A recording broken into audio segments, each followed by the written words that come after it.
Hello বন্ধুরা, good morning. তোমরা সবাই কেমন আছো? আশা করছি সবাই ভালো আছো, সুস্থ আছো। তো আজকে আবার একটা মামুন লাইফস্টাইল ধাঁধার ভিডিও নিয়ে তোমাদের কাছে হাজির হয়েছি। তো তোমরা পুরো ভিডিওটা দেখো বন্ধুরা, স্কিপ না করে। তো চলো, সকালে উঠেই আর কি কাজ, যে বাসন টাসন গোছাচ্ছি। গোছানো কমপ্লিট হলে তারপরে গ্যাস ওভেনটা একটু মুছতে হবে, অয়নকে ডাকতে হবে, স্কুল যাবে। তো এই দেখো, এটা হচ্ছে জলের গামলা। তো এই গামলাটাই আমরা হচ্ছে তোমার বোতল রাখি, বোতল ভর্তি করে রাখা হয়। তো এটাকে সরিয়ে দিলাম, অন্য জায়গায় থাকে ডেলি, আবার অন্য জায়গায় সকালে সরিয়ে দিতে হয়, কারণ ওখানে যেতে আসতে অসুবিধা হয়। আর অয়ন বললো, মা আমার বইটা একটু গুছিয়ে দাও। তো অয়নের বইটা আমি গুছিয়ে দিলাম বাসন টাসন ধোয়ার পর। আগে ওকে রেডি করে পাঠাবো, তারপর তোমাদের দাদা ভাইকে সব কিছু গুছিয়ে গাছিয়ে পাঠাবো, তারপরে আরও ঘরের কাজ। তো চলো, এই যে দেখো, আমি একটা একটা করে বই গোছানো কমপ্লিট করছিলাম। তো বলছে, মা আমাকে তো আমি করবো, আর তুমি ক্যামেরা ধরো। তো আমি ক্যামেরা ধরলাম, ও গোছালো। আর এই যে আমাদের মেশিনের জিনিসপত্রগুলোও গুছিয়ে নিচ্ছি একটা একটা করে। তোমার নিয়ে যাচ্ছি, ধুয়ে ফেলবো মেশিনের জিনিসগুলো। তো চলো আমার সঙ্গে তোমরাও দেখাই, তোমাদেরকে শেয়ার করি। তো মেশিনের জিনিসগুলো ধোয়া টোয়া করে তোমার দাদাভাইকেও পাঠিয়ে দিয়ে আসলাম মেশিনে। তো ও গেল।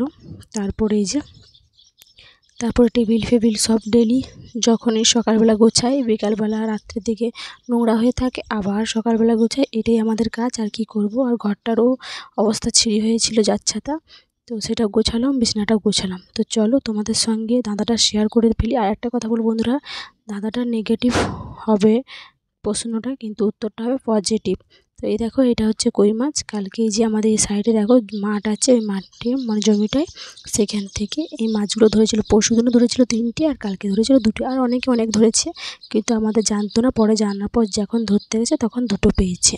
3টে পেয়েছিল কালকে, আর আজকে 2টো। তো চলো বন্ধুরা, তোমাদের সঙ্গে ধাঁধাটা শেয়ার করে দিই। আগেই বলি, নেগেটিভ প্রশ্নটা হবে, কিন্তু উত্তরটা হবে পজিটিভ। তো ধাঁধাটা কি? বুকের সাথে বুক লাগাও, ফুটোয় ঢোকাও, লাঠি সাদা সাদা বের করো ঘষাঘষি। বুকের সাথে বুক লাগাও, ফুটোয় ঢোকাও, লাঠি সাদা সাদা বের করো ঘষাঘষি। তো উত্তরটা কি অবশ্যই কমেন্ট বক্সে তোমরা দিও। আর এই দেখো, ব্রাশ ট্রাশ করলাম, করে মগটা ভাবছিলাম একটু ময়লা হয়ে গেছে, তো মগটা একটু ধুয়ে নিচ্ছি। ধুয়ে টুয়ে নিয়ে এবারে হবে তোমার চা করব, চা খাবো। ঘরটোর ঝাঁট বাকি আছে, সব কমপ্লিট করব একটা একটা। আর এইটা কি দেখো বন্ধুরা, এটা হচ্ছে কি বলো তো, এটা হচ্ছে কচ্ছপ। তো এই কচ্ছপটাও ধরেছে ওইখানে আমাদের। তো চলো, তারপরে এই যে চা বসাবো, গ্যাসটা জ্বালিয়ে দিচ্ছি। তারপরে চায়ের হাঁড়িটা বসে দুধ টুধ যা দেবার একটা একটা করে কমপ্লিট করব। তো এই দিয়ে দুধটা প্রথমে দিয়ে গরম করলাম, দুধটা কেটে গেল, ফেলে টেলে দিয়ে এসে আবার নতুন করে চা গরম করতে বসালাম। তো এটা গরম করতে দিয়ে বললাম ঘরটা ঝাঁট দিয়ে দেখি। ঘরটা ঝাঁট দিতে দিতে দেখলাম দুধটা নষ্ট হয়ে গেছে, কারণ টকচারে একটু গ্যাস করছে। ওটা চা পাতা চিনি দিলে দুধটা কেটে যাবে। তো ওই জন্য চা পাতা চিনি দিলাম না, না ওয়েট করে আমি চলে গেলাম, ঘরটা ঝাঁট দিয়ে আমি দুধটা ফেলে দিয়ে করে দিলাম চাটা। ঘরটা ঝাঁট কমপ্লিট করার পর করেছি এটাই। চা ঘর ঝাঁট কমপ্লিট হয়ে যেতে দুধটা ফেলে দিয়ে তারপরে বন্ধুরা এই দেখো, আরও হাঁড়ি বসে দিয়েছি, ছোট্ট হাঁড়ি, তো চা করার জন্য।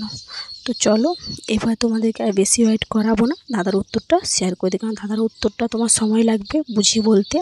বুকের সাথে বুক লাগাও, তো এটা হচ্ছে জাঁতা। জাঁতা আগেকার, এখন জাঁতা খুব কম গ্রাম এলাকার দিকে পাওয়া যায়, কিন্তু আমাদের এখানে পাওয়া যায় না, জানি না আমি। তো বুকের সাথে বুক, জাঁতাটা দুভাগ হয়ে থাকে, জাঁতাটাকে বুকের সাথে বুক দিয়ে একসঙ্গে জয়েন করতে হয়। করার পর ফুটোয় ঢোকাও, জাঁতার কাছে মধ্যিখানে গোল থাকে, গোলটা ফুটোয় একটা লাঠি বলতে একটা কী বল, পাথরের থাকে, তো পাথরের একটা লাঠির মতন জিনিস থাকে, সেটা ঢোকানো হয়। যত ঘষাঘষি করে তত সাদা সাদা চাল হোক, তিল হোক, যাই হোক, যেটাই ঘষতে চাইবো, তো সেটা সাদা সাদা বের হয়ে আসবে। তো এটাই ছিল উত্তর। বুঝতে পারলে তোমরা? জাঁতা, বুকের সাথে বুক লাগাতে হয়, জাঁতাটা খোলা থাকে, জাঁতাটাকে একসঙ্গে জয়েন করতে হয় বুকের সঙ্গে বুক লাগিয়ে। তারপরে তোমার ফুটোয় ঢোকাতে হয়, জাঁতার মধ্যিখানে ছোট্ট একটা গর্ত টাইপের থাকে, তার মধ্যে লাঠিটা দিতে হয়। পাথরের যে জাঁতা তো পাথরের হয়, লোহার হয়, তো লোহার হয় বেশিরভাগ। তো লোহার ওই ডাংটা তোমার মধ্যিখানে দিতে হয়, তারপরে যত ঘষাঘষি করি তত সাদা সাদা বের হয়ে আসে। তো এটাই ছিল উত্তর। যদি উত্তরটা ভালো লাগে অবশ্যই লাইক কমেন্ট করো বন্ধুরা, কমেন্টে জানিও কেমন হলো। আর আমি আগেই বললাম নেগেটিভ হবে না, এটা পজিটিভ হবে। আর আমার পাশে থাকো, সাপোর্ট করো। আর অবশ্যই কমেন্ট বক্সে জানিও, আর কেউ আমাকে বাজে বাজে কমেন্ট করে গালাগালি দিও না, উত্তরটা শুনবে তারপরে বন্ধুরা দেবার। যারা যারা পুরো ভিডিওটা দেখলো তাদেরকে অসংখ্য ধন্যবাদ আমার পুরো ভিডিওটা দেখার জন্য। আর চ্যানেলটা একটু বেশি বেশি করে শেয়ার করে দিও। তো সকল বন্ধুদেরকে বাই, আগামীকাল আবার একটা নতুন ভিডিও নিয়ে আসতে চলেছি। তো এটা হচ্ছে কিসের চাটনি বলো তো? এটা হচ্ছে তোমার আমড়ার চাটনি। তো চলো বাই বন্ধুরা।